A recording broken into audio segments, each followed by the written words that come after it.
Hello everyone, कैसे हैं आप लोग। Welcome back to the channel. आज हम बात करेंगे क्लास 10th के चैप्टर इलेक्ट्रिसिटी के फॉर्मूला लिस्ट की। यहाँ पे हम इलेक्ट्रिसिटी के जो जितने भी फॉर्मूलाज हैं वो सब आज डिस्कस करेंगे।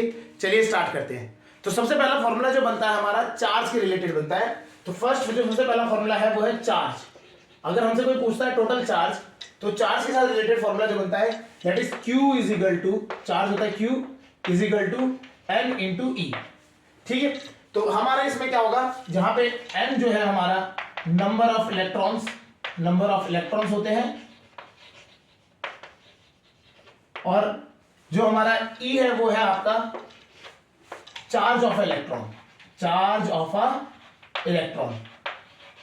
इलेक्ट्रॉन। ठीक है, इसकी वैल्यूज अगर आप इसकी वैल्यू याद रहनी चाहिए। E की वैल्यू जो होती है हमारी वो होती है 1.6 इंटू 10 की पावर माइनस 19 कूलाम। ठीक है, ये आपकी क्या होती है 1.6 इंटू 10 की पावर माइनस 19 कूलाम होती है। ये बेसिकली अगर आपसे कभी क्वेश्चन में पूछा जाए कि what are the number of electrons transferred, तो आपको ये वाला फॉर्मूला लगाना पड़ेगा। या आपको नंबर ऑफ इलेक्ट्रॉन्स दे रखे हैं और आपसे बोला कि चार्ज कितना ट्रांसफर हुआ है, तभी वाला फॉर्मूला लगेगा। तो ये पहला फॉर्मूला होता है हमारा। सेकंड फॉर्मूला जो हमारे को आता है वो आता है करंट के साथ रिलेटेड। तो हमें करंट के लिए current I is equal to क्या होता है, charge transferred per unit time. तो I इज इक्वल टू क्या हो जाता है, charge transferred per unit time. तो I is equal to Q upon T। Q charge हो गया और T हमारा टाइम हो गया। तो एक हमारा फॉर्मूला बन गया I is equal to Q upon T, second formula. ठीक है, तो अगर हमें चार्ज दिया हो और बताया गया हो कि इतने मिनट या इतने टाइम में आपका चार्ज ट्रांसफर हुआ, इतना ट्रांसफर हुआ चार्ज, तो आप उससे करंट निकाल सकते हैं। याद रखना, टाइम जो होता है वो सेकंड्स में रखा जाएगा और चार्ज जो है वो कूलाम में रखा जाएगा, उसकी यूनिट है। और करंट की यूनिट होती है एम्पियर। तो करंट की यूनिट होती है एम्पियर। ठीक है, कैपिटल ए से भी लिखा जाता है। तो सेकंड फॉर्मूला ये हो गया हमारा। थर्ड फॉर्मूला जो हमारा है वो है हमारा वोल्टेज के साथ रिलेटेड। तो वोल्टेज जो हमसे पूछा जाएगा, तो voltage V is equal to हमारा होता है work done per unit charge. V is equal to voltage is defined as work done per unit charge. तो W जो हो जाएगा ये है वर्क डन और इसकी यूनिट होती है जूल। ठीक है, और ये हमारा चार्ज हो गया, इसकी यूनिट होती है हमारी कूलाम। ठीक है, तो हमारे अभी तक तीन फॉर्मूले बन गए, charge Q is equal to N, current I is equal to Q upon T, voltage is equal to W upon Q। ये तीन फॉर्मूले आपके हो गए। फिर फोर्थ जो होता है वो बनता है हमारा करंट, वोल्टेज, और तीसरा जो है वो आपका रेजिस्टेंस से बनता है। Resistance R। ठीक है, तो रेजिस्टेंस R के लिए अगर हम बात करते हैं तो R is equal to rho L upon A। R is equal to rho L upon A। तो इसमें रो होता है क्या है, रो होता है रेजिस्टिविटी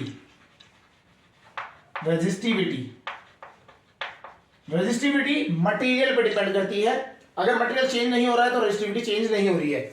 इसकी यूनिट क्या होती है, ओम मीटर। रेजिस्टिविटी की यूनिट होती है ओम मीटर। L होता है लेंथ ऑफ द कंडक्टर, ये हमेशा मीटर में रखा जाएगा। और A एरिया है, क्रॉस सेक्शन एरिया।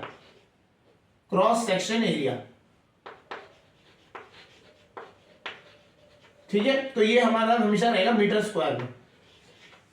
क्लियर। तो हमारे को एक फॉर्मूला मिलता है R is equal to rho L upon A। ये हमारा रेजिस्टेंस का फॉर्मूला हो गया। तो हमने यहां पे चीजें पढ़ी, charge is equal to Q is equal to N, ये हो गया फर्स्ट थिंग। सेकंड, करंट के लिए आया I is equal to Q upon T, voltage के लिए आया W अपॉन Q, रेजिस्टेंस होता है रो L अपॉन A। तो हमारे पास करंट, वोल्टेज, रेजिस्टेंस, ये तीनों चीजें मिल गई। इन तीनों को कंबाइन करके जो एक फॉर्मूला बनता है वो है ओम्स लॉ। हम यहां पे लिख देते हैं ओम्स लॉ। तो ओम्स लॉ जो होता है वो होता है आपका V is equal to IR। V is the voltage, I is the current, R is the resistance. V की यूनिट होती है वोल्ट, करंट की यूनिट होती है एम्पियर, और रेजिस्टेंस की यूनिट होती है ओम। ठीक है, तो ओम्स लॉ जो है वो है आपका V is equal to IR। तो आपका ये एक फॉर्मूला बन जाता है। ठीक है, नेक्स्ट फॉर्मूला जो आता है वो आपका है वो है हीट के लिए, जूल्स लॉ ऑफ हीटिंग जिसे हम कहते हैं, वहां से आता है formula joules law of heating. इसे यूज करिए, heating, Joule's law of heating. तो ये क्या है आपका, ये फॉर्मूला आपको समझ के रखना है। Heat, H is the heat, heat produced is equal to I square RT, heat produced is equal to H is equal to I square RT। I current, R is the resistance, T is the time. Time हमेशा seconds में रखा जाएगा, वो आप यहां इस फॉर्मूले में रखिए या इस फॉर्मूले में रखिए। रेजिस्टेंस जो है वो ओम में होगा, उसकी यूनिट होती है ओम। करंट एम्पियर में होगा और हीट जो आएगी वो जूल्स में आएगी। किसमें आएगी? जूल्स। ठीक है, तो ये जो था, ये जो लॉ है Joule's law of heating. Clear? तो आपका ये हो गया सिक्स्थ फॉर्मूला। सेवंथ फॉर्मूले के लिए अगर हम आए, सेवंथ फॉर्मूला, ठीक है, वो है आपका रेजिस्टेंस का कॉम्बिनेशन, कॉम्बिनेशन ऑफ रेजिस्टेंस। इससे हमारा बनता है, तो हम बात करते हैं सीरीज में, तो resistances in series, resistances in series, R in series अगर हम बात करें तो वो कितना हो जाता है? R1 plus R2 plus R3 and so on. तो ये आपका क्या होता है? ये सीरीज का फॉर्मूला बन जाता है, R is equal to R1 plus R2 plus R3 and so on. ये इसका डेरिवेशन भी काफी इंपॉर्टेंट है बोर्ड पॉइंट ऑफ व्यू से। तो अगर हम बात कर रहे हैं, ये सारे फॉर्मूले हम बोर्ड पॉइंट ऑफ व्यू से पढ़ रहे हैं, तो ये सारे जो फॉर्मूले आपको याद होने चाहिए। ठीक है, तो उसमें R सीरीज का फॉर्मूला है, R is equal to R1 plus R2 plus R3। Series में जो होता है रेजिस्टेंसेस ऐड हो जाते हैं। अगर 3 रेजिस्टेंसेस हैं, 2 ओम, 3 ओम, 5 ओम का, तो अगर हम सबको ऐड करते हैं 2, 3 प्लस 5, तो ये हो गया 10 ओम। तो इस तरीके से आप करेंगे तो ये सीरीज का रेजिस्टेंस निकल जाएगा। 8, अगर हम बात करते हैं सीरीज, जो सीरीज से पैरेलल में रेजिस्टेंस लगा दिया जाए, पैरेलल। ठीक है, तो पैरेलल में हम बात करें तो ये R ना लिख के हम यहाँ लिखते हैं 1/R इक्विवेलेंट। तो 1/R इक्विवेलेंट हो जाता है पैरेलल के केस में। पैरेलल में 1/R इक्विवेलेंट, ये 1/R1 plus 1/R2 plus 1/R3 and so on. तो इस तरीके से ये आपके फॉर्मूला चेंज हो जाता है पैरेलल के लिए। पैरेलल में रेजिस्टेंस का फॉर्मूला हो जाता है 1/R parallel is equal to 1/R1 plus 1/R2 plus 1/R3 and so on. ये जितने भी होंगे वो चलते चले जाएंगे। ठीक है, तो ये आपका क्या हो गया? पैरेलल के लिए फॉर्मूला बन गया। 9th फॉर्मूला आता है पावर। पावर के लिए अगर हम बात करें, ठीक है, पावर, पावर T से रिप्रेजेंट किया जाता है और यूनिट होती है इसकी वॉट, WATT, वॉट। होता क्या है ये फॉर्मूला? ये होता है energy consumed upon time taken, energy consumed per unit time. तो power is equal to energy upon time का भी फॉर्मूला बन जाता है। तो P is equal to energy upon time आप ये फॉर्मूला यूज करेंगे। ठीक है, इसी के वेरिएंट अगर हम इलेक्ट्रिसिटी के लिए बात करें, ये तो जनरल फॉर्मूला है। इलेक्ट्रिसिटी के लिए बात करें तो पावर का formula P is equal to VI भी बन जाता है, इसका फॉर्मूला I स्क्वायर R भी बन जाता है, और कैसे? V स्क्वायर अपॉन R, ये 3 फॉर्मूले बन जाते हैं। तो power is equal to VI, I square R and V square by R, ये फॉर्मूला बन जाता है। वेयर V वोल्टेज है, I करंट और R जो है रेजिस्टेंसेस है। ठीक है, तो ये आपका फॉर्मूला बन गया। तो ये सारे फॉर्मूले आपके जनरली रहते हैं। एक बार इनको सबको समझते हैं कहां पे कौन सा यूज करना है। ठीक है, तो सबसे पहले आते हैं Q is equal to NE से। अगर आपको इलेक्ट्रॉन्स का नंबर दिया गया हो या चार्ज दिया हो और आपसे बोला गया इलेक्ट्रॉन निकालने हैं, तो आपको कौन सा फॉर्मूला लगाना है? Q is equal to NE। Q is equal to NE आप यहां लगाएंगे और आपको आंसर मिल जाएगा। ठीक है, सेकंड केस में क्या है? अगर आपसे बोला गया कि इतने चार्ज ट्रांसफर हुए हैं, इतना चार्ज ट्रांसफर हुआ है T टाइम में, तो आप क्या यूज करेंगे? ये वाला I is equal to Q upon T, और करंट निकालना है तो करंट और चार्ज का रिलेशन निकालना है, तो I is equal to Q upon T। Clear? और अगर आपसे सपोज कर करंट दे रखा है और चार्ज पूछा गया है, तब आप यहां तभी भी यहां से यूज करेंगे, तो Q इज इक्वल टू उस टाइम पे IT हो जाएगा, फॉर्मूला आपका चेंज हो जाएगा। तो पहला फॉर्मूला ये वाला था आपका, सेकंड फॉर्मूला ये। ठीक है, आप ये फॉर्मूला दोनों यूज करेंगे। याद रखना टाइम हमेशा सेकंड में रखा जाता है, ये अगर कभी मिनट में दिया गया हो, आवर्स में दिया गया हो, चेंज करना है उसको सेकंड्स में। क्लियर? वोल्टेज के लिए फॉर्मूला आता है W, जो V है आपका यहाँ पे is equal to W upon Q, work done per unit charge. Voltage is equal to work done per unit charge. Clear? तो यहां से आपका ये फॉर्मूला बन जाता है। ठीक है, तो आपको वर्क डन निकालना है, वोल्टेज इंटू चार्ज कर दीजिएगा। अगर आपको सपोज करो वोल्टेज निकालना तो वर्क डन अपॉन चार्ज करना है, ये तो है ही। ठीक है, नेक्स्ट जो फॉर्मूला है वो रेजिस्टेंस के लिए है। ये फॉर्मूले से क्वेश्चन बहुत सारे बनते हैं। ठीक है, तो R is equal to rho L upon A. Resistance जो होता है resistivity into length upon A, area. ठीक है, ये इसमें क्वेश्चन कैसे बनते हैं, अगर हम वो बोलते हैं कि अगर हमने सपोज करिए जो वायर है हमारा उसकी लेंथ डबल कर दी या एरिया हमने हाफ कर दिया, तो आप बताइए नया रेजिस्टेंस कैसा हो जाएगा। तो आपको यही फॉर्मूला दो बार लगाना है। एक बार तो ये फॉर्मूला लगाएंगे सीधा R is equal to rho L upon A, वो हो गया।